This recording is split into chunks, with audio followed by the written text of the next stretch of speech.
turababajwe cyane n'uburyo ikibazo abakenyezi bo mu ibohero rya Muyinga kiriko kirafatwamwo, kuko harimwo ihohoterwa ry'uburenganzira bwa kiremwa muntu, cyane cyane bw'uburenganzira bw'abakenyezi.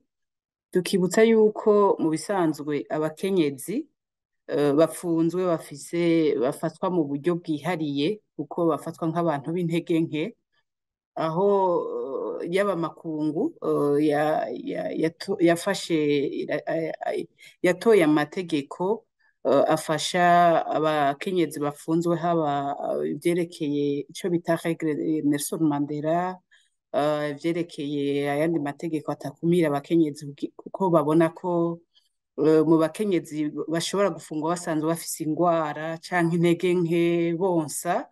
Ivyo rero leta y'u Burundi yaravyemeye ishingiro ryabo n'itegeko rigenga amabohero, ririmwo mu ngingo ya 4 aho rivuga yuko umukenyezi ategezwa gufatwa mu buryo bwihariye iyo apfunzwe. Rero biraheza bikatubabaza yuko uburongozi bw'ibohero rya Muyinga buriko buvyifatamwo nabi cane mu guhohotera abo bakenyezi bafise ivyo basaba ko bategezwa kumvizwa hama bagatunganirizwa. ACAT-Burundi rero irasaba abashobora gufata ingingo, aha dusaba cane cane umushikiranganji w'ubutungane asanzwe ari umukenyezi, ko yokwihutira gushika canke gutuma abantu bashika urubuga bagaheza bagatunganiriza abo bakenyezi, kuko biriko biraboneka ko uwujejwe ufise uburongozi bw'ingareka vyifatwa mu kugira ikibazo iciwe, kandi yategezwa kuba atunganirize bose, atunganirize n'abo bakenyezi.